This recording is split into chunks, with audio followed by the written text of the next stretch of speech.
Hello friends, welcome back to mckilliplife. My name is Amber and this is day 6 of our moving vlog. This is the big day on Monday where we were up and at it bright and early. Wes came over to the house and made sure that he parked his car on the street, and I came over shortly thereafter because on this day our contractor brought all of our things back from storage that they had packed. So just like before, there's a lot of people helping out, so I didn't really feel comfortable filming the process of moving in, but I did film the house after things were moved in so you can see what it looks like now with everything returned. And it was an interesting morning. I basically took up a position next to my front door. In our house, you come into a hallway. The front door is a hallway that gets into the house, and so I stood at the end of that hallway and basically just directed people. Said, what does a box say? It goes over here. What does a box say? It goes over there. You know, that piece of furniture goes over here. And they were asking if we were excited to have everything back, and it's like, yeah, it would have been better if our house was finished. We didn't have to avoid areas that needed to be worked on. So bringing things back, things were not placed where we want them to be ultimately, because we're avoiding areas, especially on the just pinholes in our grout that needed to be repaired. So I tried to just put things in the general area where they would end up being, and in the living room I tried sorting the boxes according to the room. So like we had living room boxes up next to the window in the living room, that's the deepest area. Then I had a lot of boxes for my dining room. I had no idea there was so many boxes. And it turned out there was like, okay, these are the boxes from the china cabinet. These are the boxes from the closet. These are the boxes from the art cabinet, and so forth. So just try to generally sort them, and like if these were picture boxes only, kept them off to the side, and just try to create some sort of order in the middle of the chaos. And in returning things, there was one trim piece from an old desk from West was starting to come off, and we took the time to put some wood glue on it and clamp it right away so it'd be fixed and finished by the time the next day rolled around. There was some damage to some very cheap furniture that we had from Target. It's one of those build your own kit sort of things. It's made from particle board held together with pegs.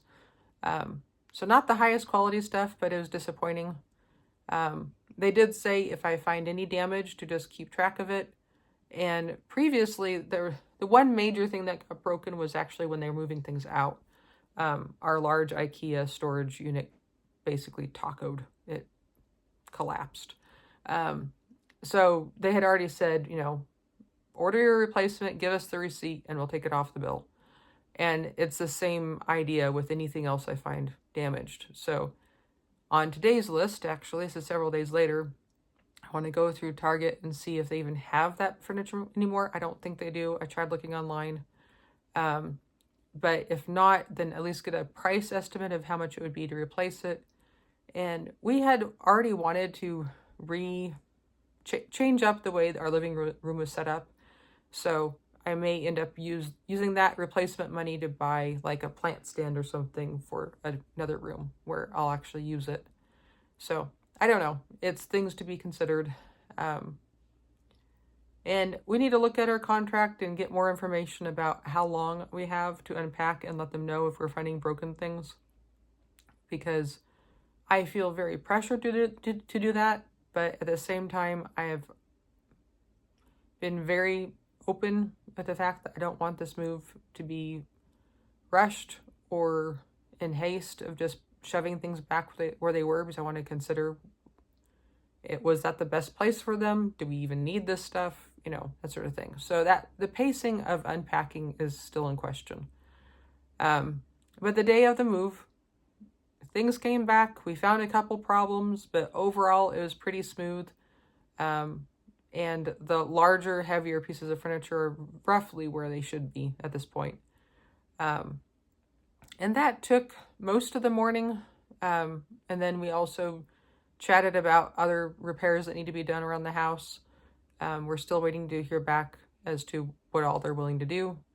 But that afternoon, one of my concerns was in my kitchen, we have the china cabinet, and then there's this gap between the china cabinet and the counter starting in the kitchen.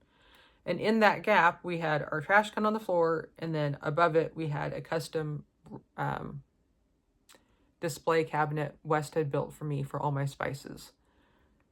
And because the kitchen grew, the counter came out some, I was concerned that that rack wouldn't fit there anymore. And so West and I finagled with it and offset the top of the hutch just a smidge, and we were able to fit it back in. But once we held it up on the wall, both of us said it needs to be white, and raw wood doesn't make sense anymore, because before our kitchen was more of a wood tone, and the wainscoting around the bottom was more of a wood tone, but all that's white now. So one of my projects in the afternoon was to paint that white. I did get some footage of that, because if we paint it white, it'll look like more of a built-in situation where it just blends in with everything. And I did go ahead and paint it white, and we held it up there, and I was like, do we need an extra coat of paint? In reality, you won't see much inside the shelves because it's going to be full of spice bottles, so I'm not sure that we do.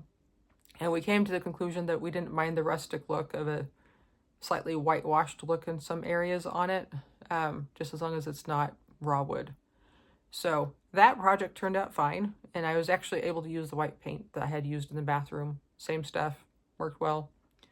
So we set that back in the garage to dry overnight, and then my next project was to start some cleaning, and so I cleaned off the top of the washer and dryer, which were completely grimy from sitting in the garage for over 6 months. And then the project that took the longest was a deep clean of the refrigerator and the freezer, because we had simply moved our stuff out of there and moved that into the garage to keep it plugged in for the entire time that we were gone, so it wouldn't go stinky and it just wouldn't get that refrigerator funk in it. So I made do. I found whatever cleaning cloth I could find around me, and I found some sort of cleaning product. It turned out to be Pine Sol. I figured that hot water and Pine Sol should be fine to deal with everything that was in the fridge and freezer. So that took the longest time, but also there was conversations going on around that time. So, I was stopping and starting and having conversations and everything. But that was the bulk of my evening, was the painting project, the cleaning of the kitchen, and the cleaning of the refrigerator and freezer. And I'm grateful to have a vacuum that has, you can detach the hose and use it to get down into crevices, because there's always weird crumbs in refrigerators and freezers. And freezers are a little bit hard to clean, because as soon as you put water on there, they try to frost up. But I did my best. And I have more confidence in our ability to put food in that freezer and fridge now. So it's ready and prepped for us to bring over the food the next couple days. So that was a long day. It started very early, and we ended up leaving the house probably around 7 o'clock, and basically said, we're tired, we're going back to the rental, we're crashing, and that was it. So huge steps forward, but now I have the puzzle of the house to put back together. So I was telling my therapist, my house used to be actually pretty boring. There wasn't much to do. Everything had its place. Nothing really got out of place. There was routine cleaning that needed to be done, and there was unfinished projects to be engaged with as I felt, but nothing was pressing and nothing was disorganized to any great extent. And there was, decluttering I'd like to do eventually, or, at my own pace, but it was all by choice. And now everywhere I look, there's something to do. There's something to ask about. There's something to address. And it's a little bit overwhelming, but I have to tell myself I've moved before. This is just another move, and I've gone through the process before. I've set up houses before multiple times. So it's just a matter of each day, find the highest priority, the thing that's bugging you the most, and address it. Like, Like I said, several days later now, my one box I definitely unpacked this morning was all of our laundry supplies, so I could start to go laundry, and so forth. So you'll see more of that unpacking and settling in the next coming videos.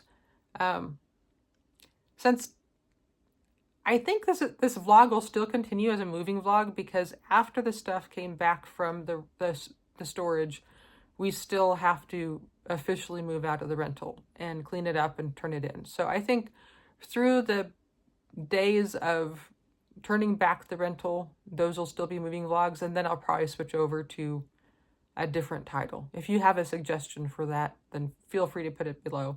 It's me a different kind of vlog. It's basically unpacking and setting up the house, but that's really long to put in a title. So please give me your suggestions on what that new vlog should be called. Anywho, thank you for joining us on this very exciting day of getting our things back from storage. And feel free to stick around for the rest of the journey and adventure, as we see all the little pieces start to be finished around the house and start to actually feel like you're home again. So until next time, feel free to like and subscribe, and have a wonderful day.